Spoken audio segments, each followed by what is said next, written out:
정시의 사주명리 제25강 천간지지를 알아야 사주가 보인다. 천간의 완결편 정화입니다.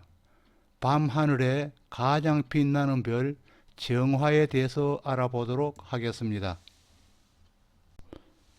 그럼 정화의 여러가지 특성을 알아보도록 하겠습니다. 첫째, 정화가 나타내는 글자의 뜻입니다. 자입니다. 글자의 뜻. 정화는 한자로 고물에 정자를 씁니다. 고물에는 곡식이나 사물을 긁어 모으는, 여러 가지를 긁어 모으는 기구입니다. 여러 가지를 모은다는 뜻으로 사물과 금, 즉 재화도 되겠죠. 돈도 모은다는 뜻을 가지고 있습니다.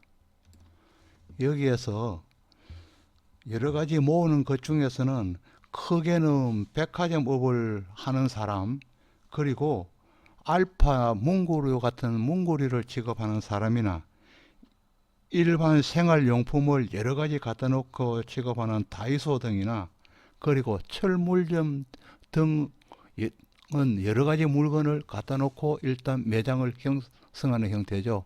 그래서 이런 한 업을 하는 사람도 정화 일간이 많다는 것입니다.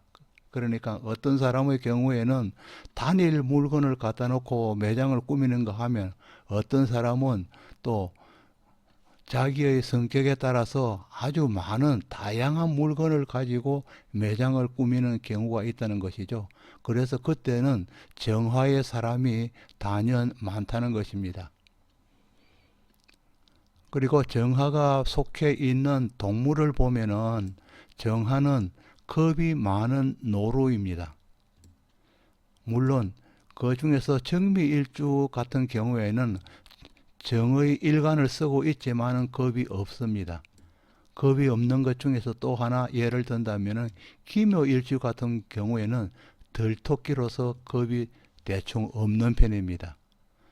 그리고 정화를 우리가 나타내는 것은 여러 가지가 있지만 정화의 불꽃으로도 처음에 일단 나타낸다고 보면은, 그 불꽃은 봉사정신이며 희생정신이며 또 헌신임이고 안내자이기도 하고 등불이며 선생님이기도 합니다.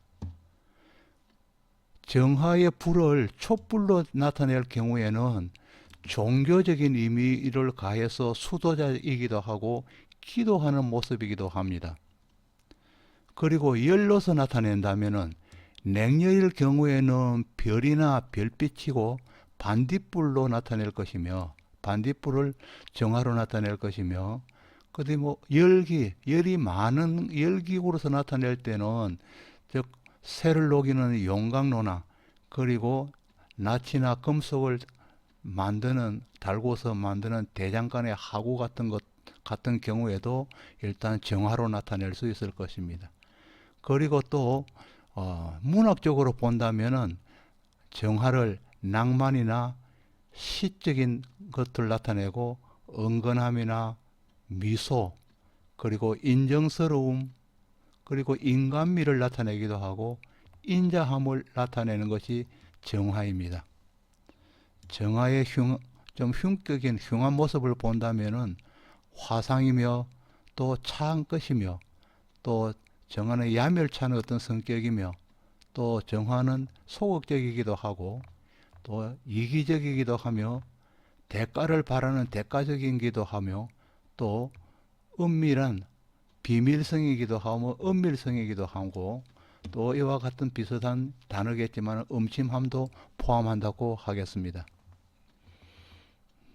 그리고 화기는 원래 병화나 정화는 화기는 심장과 소장을 나타내죠. 인체에서. 그러면 다시 오행 조견표를 일단 정화와 병화를 보도록 하겠습니다. 병화는 지지는 사가 지지가 되겠고, 정은 오가 지지가 되겠죠.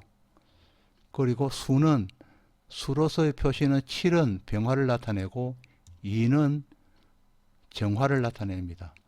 오행은 당연히 화기이고 방향은 남쪽이며 계절은 여름입니다. 여름 하자 여름이고, 기는 열 뜨거운 것이며 색은 빨간색입니다.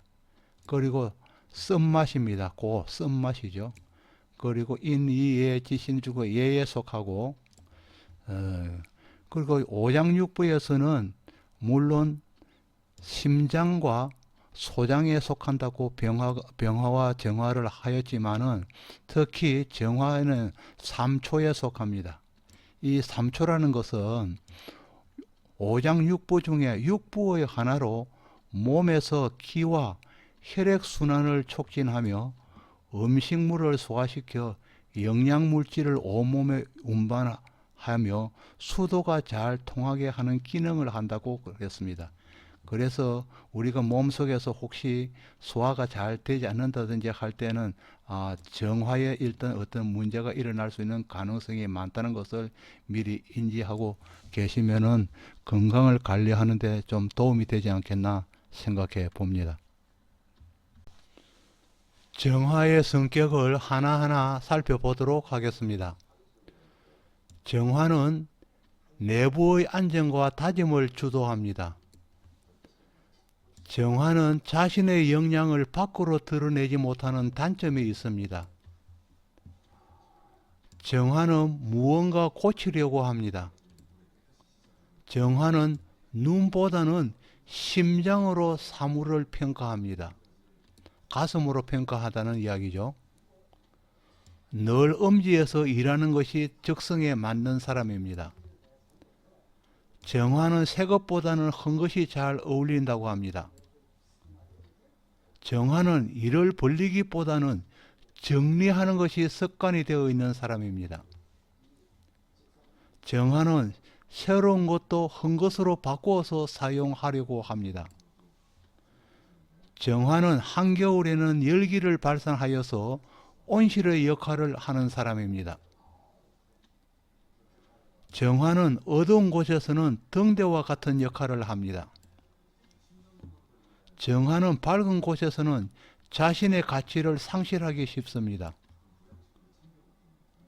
정화는 노력에 비하여 공이 작은 삭입니다. 정화는 열이 강하면 폭발하기 쉽습니다. 정화는 직언을 서슴지 않으나 돌아서면 곧 후회하는 타입입니다. 정화는 음의 화이고 작은 화이므로 소외된 곳에서 일하기 쉽습니다.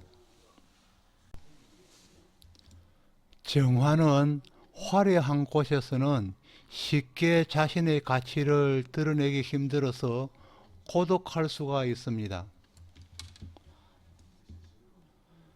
정화는 하늘에 떠 있는 달과 같은 형상으로 만인의 아픔을 어루만져주는 화린업이나 봉사직, 교육직에 어울리는 사람입니다. 정화는 먼 길 떠나는 방랑자의 길 안내 역할을 할 수도 있습니다. 정화는 늘 에너지를 감추고 발산하는 탓에 그 깊이를 알 수 없습니다. 정화는 꿈이 많고 기도를 하는 마리아상이며 철학에 관심이 많으며 예언자의 기질도 보이고 있습니다. 정화는 명식에 금이 많으면 내 것을 챙기려 들며 외형보다는 실리를 추구하려는 경향이 높습니다. 정화는 말이 많거나 친구와 어울리면 구설수가 따르고 여자 같은 모양입니다. 정화는 누구든 따뜻하게 할 수 있습니다. 정화를 강하게 하려면 뿌리에 임묘미가 있는 건조한 감목이 도움이 됩니다. 얼은 도움되기가 힘듭니다. 정화에게는 뿌리가 해나 진인 습한 감목으로는 정화를 돕기 어렵습니다. 정화는 감목만 있으면 습한 뿌리를 가져도 너무 약해지는 경우는 없습니다. 정화가 강할 때는 무토의 설기가 가장 좋습니다. 임수로 극하는 것은 격조가 떨어집니다. 정화는 경금을 잘 극제하지만 겨울의 정화는 갑이나 무토가 없으면 힘이 없습니다. 다시 정화는 무토만 있으면 너무 강하지도 않고 너무 약하지도 않는 조화를 이룬다고 하였습니다. 이의 뜻을 육친으로 대입해 보면 정화일주 여명은 말썽 많은 자식 상관 즉 무토가 되겠죠. 상관 무토가 나를 돕는 효자라는 뜻과 똑같이 되겠네요. 또 정화가 해수나 진토의 섭목 뿌리로 약해진 경우는 다른 간의 간목이나 을목, 무토를 사용하여 구제한다고 했습니다. 이를 다시 육친으로 보면은 능력이 부족한 정화일주에게는 즉 정모이든 갑이든 편모이든 을이든 또 상관 즉 무토이든 모두가 나에게 이롭다고 했습니다. 다음 정화가 신강한데 또 갑을 인성으로 태강해진 경우도 무토로 구제해야 한다고 했습니다. 이를 다시 육친으로 보면은 나도 부자이고 그리고 외갓집도 부자라고 했습니다. 여기는 지금 전부 모의 어머니의 이야기입니다. 외갓집도 부자라면 말썽 많은 자식 무토를 구제해야 된다고 하는 것과 똑같습니다. 또 정화가 약하면 건조한 간목은 정을 생할 수 있다고 했습니다. 이를 육친으로 보면은 외갓집의 환경이 좋으면 왜냐하면은 건조한 간목을 외갓집의 환경에다가 비유했네요. 좋으면 내가 도움을 많이 받을 수 있다고 했습니다. 또 진토와 해수에 통근한 간목 그러니까 물이 많은 간목 즉 젖은 간목은 정화를 생하기 어렵다는 거죠. 그래 물에 젖어 있으니까 불을 꺼뜨릴 수 있기 때문에 생하기는 힘들겠지요.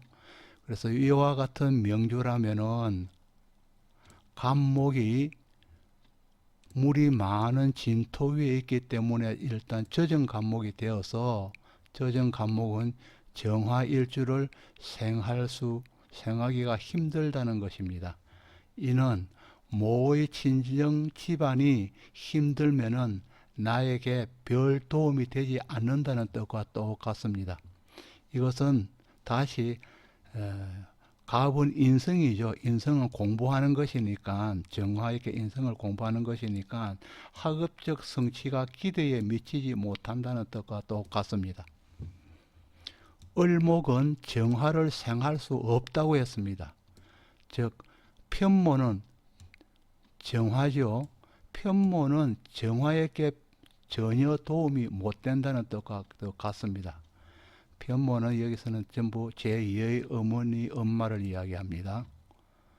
정화는 병화에게 대부분의 경우에는 피해만 당한다고 했습니다.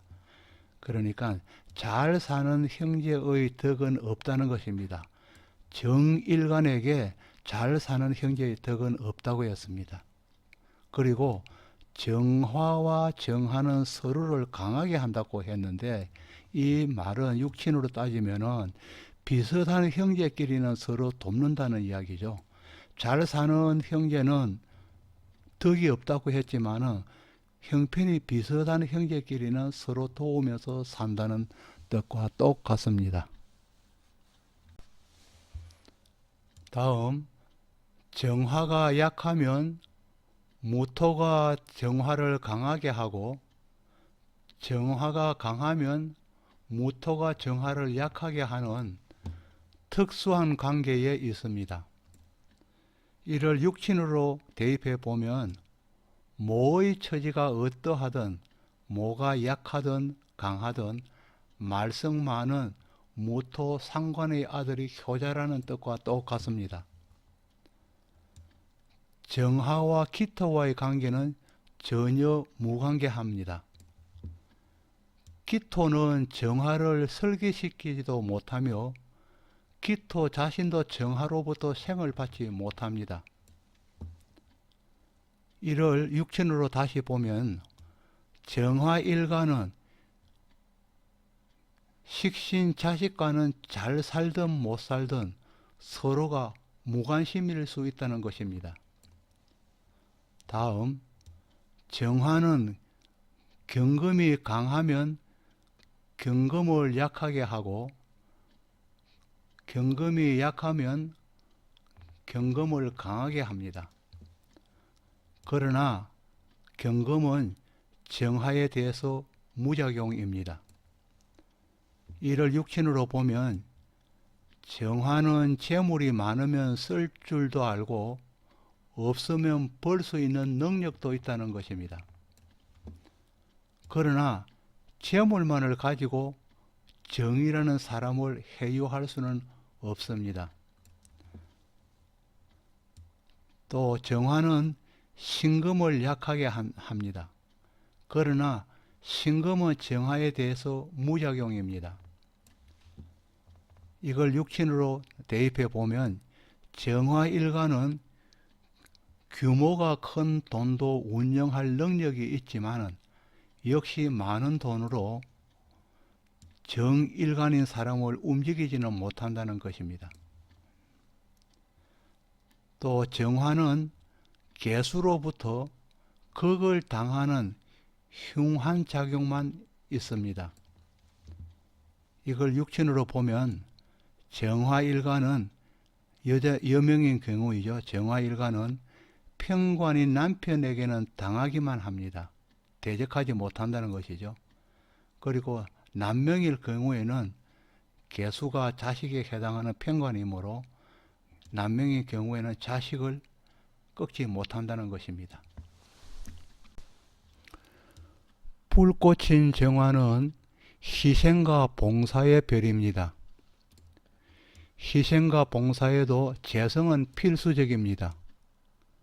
정화는 다른 음간과는 달리 제복하는 힘이 있어서 경금과 신금을 비교적 쉽게 얻을 수 있습니다. 이와 같은 구조의 명을 이야기하겠죠. 또 을목이 신금을 만나면 생활이 어려워지기 쉬운데 이때 정화로 신금을 제하면 오히려 생활이 낫게 되고 길을 누릴 수 있습니다. 정화가 신금을 극한다는 이야기입니다. 또 임수는 청해야 하는데 기토가 있으면 기토 타김이 되어 재물이 어려울 수 있습니다. 이때 정화가 있으면 임수를 합하여 목기가 되어 오히려 기토의 해를 방지하고 역극의 힘이 생기고 하는 묘용이 있도록 하는데 정화는 필수적이라고 했습니다. 정화가 중간에 있으면 정임합목이 되어 이 목이 다시 목극토를 한다는 이야기가 되겠습니다. 또 5월에 정화가 임수를 보고 록급 용간으로 성격되면은 제의 록이 생기면서 또 명예도 같이 얻을 수 있다는 이야기가 되겠습니다. 다음과 같은 명의 구조가 되겠습니다. 다음은 정화의 표상에 대해서 알아보도록 하겠습니다. 첫 번째, 성기지상으로서의 정화입니다. 정화는 경금과 간목으로 함께 균형을 이룰 때 벽갑인정이라 하여 최상의 배합이라고 할 수 있습니다. 이는 간목장작으로 정화의 불을 피워서 경금 광석을 녹여 기물을 만드는 것으로 성기지상이라고 합니다. 이때 경금이 없으면 가난한 선비격이며 간목이 없으면 용감은 하나 어머니가 없기에 가정이 기운다고 하였습니다. 성기지상에서 화기가 약하면 목이나 또 다른 화기로 도움을 받을 수가 있고, 화가 태왕할 때는 적당한 수기가 열기 조절용으로 떨어져서 조절해 주는 게 좋습니다. 다음과 같은 구성을 가진 것을 성기지상이라 할 수 있겠죠. 그리고 두 번째, 단련지상입니다. 간목장작으로 정화 불을 피워서 경금을 녹여 기물을 만든 후에 다시 화기에 달구고 수에 담금질하여 예리한 칼날을 세우는 것이 단련지상입니다. 목, 화, 토, 금, 수, 오행 전부가 고루 갖추어지면 아쉬울 것이 없다는 뜻입니다. 다음은 활인지상으로서의 정화입니다. 활인지상으로서의 정화는 목과 화만의 어울림으로 자신을 불태워 주의를 밝히는 촛불로서 헌신의 상이며 종교의 상이며 봉사정신이며 파사현정을 실현하는 수도의 의미를 말합니다. 다음은 조토생금의 정화입니다.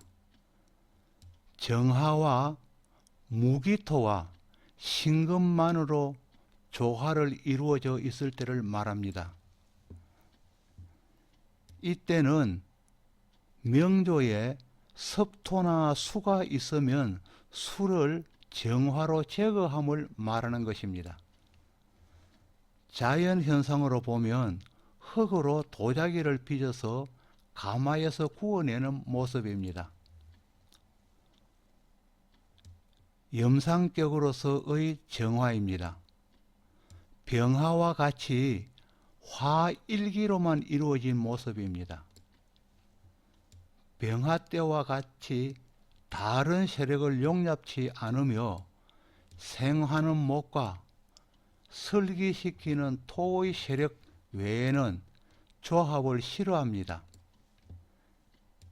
염상격의 종안격은 건강적으로 항상 문제가 있기 때문에 신경을 많이 써야 합니다. 염상의 종안격은 운에서 금수 운이 올 때 가장 어려운 시기가 됩니다. 다음은 정화일광과 다른 정관과의 조합의 관계를 알아보도록 하겠습니다. 정화가 간목을 만났을 때입니다. 간목이 희신으로 작용하면은 유신유화라 하고, 이때는 유신유화가 되었을 때는 사물에 대한 이해가 빠르고 경쟁력이 있으며 두뇌가 명색한 인재입니다. 간목이 기신으로 작용하면 포신구화라 하여 장작을 껴안고 불 속에 뛰어드는 격이니 책사책에 빠지는 불리한 현상으로 나타납니다. 성실성보다는 요령을 우선시하다 실패하는 경우로 무토를 보면 흉의가 매우 감소합니다. 다음 정화와 간목과 경금의 조합입니다. 경금의 조합입니다. 이를 벽갑인정이라 하고, 벽갑인정은 총기의 발현으로 이해가 빠르고 지식의 흡수가 뛰어나며 특히 두뇌의 명석함으로 경쟁력에 강한 유형이며 재적인 성취 면에서 유리함이 있습니다. 다음은 정화가 을목을 만나는 경우입니다. 이를 근시열화라 합니다. 근시열화란 마른 나무에 사나운 화염이 휩싸인 격으로 학문적인 성취가 어렵고 질환이 우려되는 경우입니다. 근시열하란 요령을 우선하여 재능이 도리어 원수가 되는 경향이 있습니다. 이때는 무토가 있으면 흉의가 많이 감소합니다. 다음에는 정화가 병화를 만날 때입니다. 정화가 병화를 만날 때 병화가 용신으로 작용하면은 그때를 항아분월이라 하고, 병화가 기신으로 작용하면 그때를 타산적옥이라 합니다. 용신으로 작용하면은 역경에 분투하는 기상이 뛰어나고 한 곳으로 정진하는 신속한 행보와 끈기로 빠르게 성공함을 의미합니다. 참고로 항아분월의 의미를 잠시 살펴보면, 항아란 여성이 불사약을 혼자 먹고 몸이 가벼워져서 달나라까지 달아나 신선이 되어 살았다는 중국의 전설입니다. 다시 병화가 기신이 되었을 때는, 타산적옥이 되었을 때는 남의 산에 옥도를 쌓는 격으로 나의 노력이 헛되게 끝날 수도 있음을 의미하고, 또 운이 좋으면 절반이라도 건져오는 격으로 절반의 성공에 그칠 수 있음을 의미합니다. 이는 정화의 달빛이나 별빛이 태양의 기운에 가리어 나의 진정한 가치를 올바르게 평가받을 수 없기 때문일 것입니다. 나의 위치는 항시 차석의 위치로 부통령, 부회장, 부사장, 부수석 등 부반장 등의 부의 호칭이 따라다니고, 여명이라면 정실이 아닌 부실, 후실, 후처 등의 호칭이 붙을 수도 있습니다. 그러나 나의 태어난 시간이 해시이거나 해가 용신으로 작용하면서 대운이나 세운에서 올 때는 반전되는 기회를 가질 수도 있습니다. 다음은 정화가 병화와 신금을 동시에 만날 때입니다. 이를 해두소염이라 표현하기도 하고 해두극이라고 하기도 합니다. 병화와 신금이 합하여져서 새로운 수기가 되어서 정화의 불꽃을 꺼트리는 작용을 함을 의미합니다. 이를 해두극이라고 하고, 지지에 수기가 왕할 때는 나의 불꽃, 즉 정화가 꺼지는 절명의 위험까지도 포함하는 중정의 조합입니다.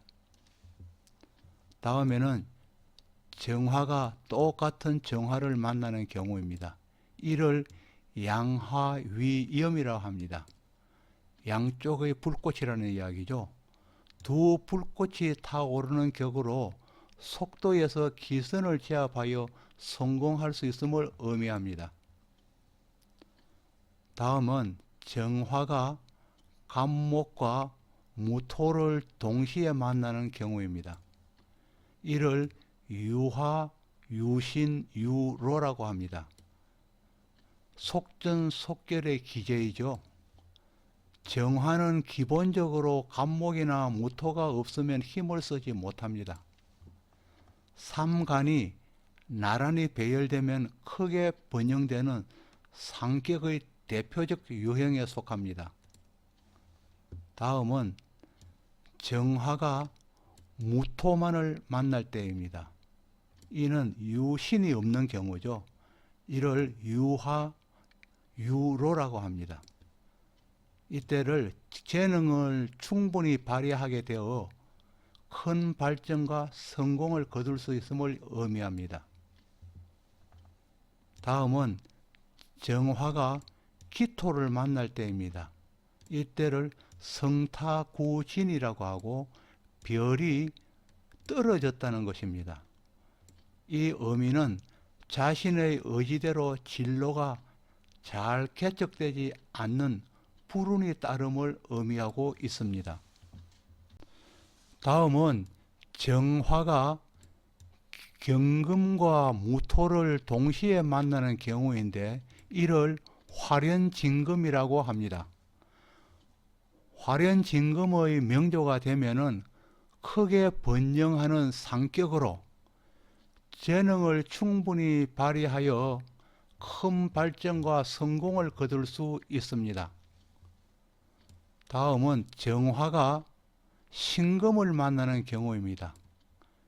신금을 만나는 경우를 소해주옥이라고 하고, 소해주옥은 주옥을 불에 태워서 훼손된 격으로 세상을 모르는 무기력함을 의미하고 있습니다. 다음은 정화가 임수를 만나는 성기득사입니다. 정화가 임수를 만나는 성기득사가 되면은 좋은 인연과 만나는 길련이 작용하여 상사나 기인의 도움을 받을 수 있음을 나타내고 있습니다. 다음은 정화와 개수의 만남입니다. 정화와 개수의 만남을 주작투강이라고 합니다. 주작투강이 되면은 조직 생활에 잘 적응하지 못하고 순조로운 승진이 쉽지 않음을 나타내고 있습니다. 주작투강의 조합은, 즉 정계의 조합은 단체보다는 개인적인 일이 좋을 것이라는 것입니다. 지금까지 정화의 일반적 성정과 정화의 특성 및 다른 일관과의 조합에 대하여 알아보았습니다. 여러분께서 천간을 이해하는 데 조금이라도 도움이 되었으면 좋겠습니다. 이 자료의 영상을 보신 후에 구독을 눌러주시면 영상을 만드는 저에겐 큰 힘이 됩니다. 구독을 부탁합니다. 이상으로 천간지지 완결판, 천간지지를 알아야 사주가 보인다, 제25강 정화편을 마칩니다. 감사합니다.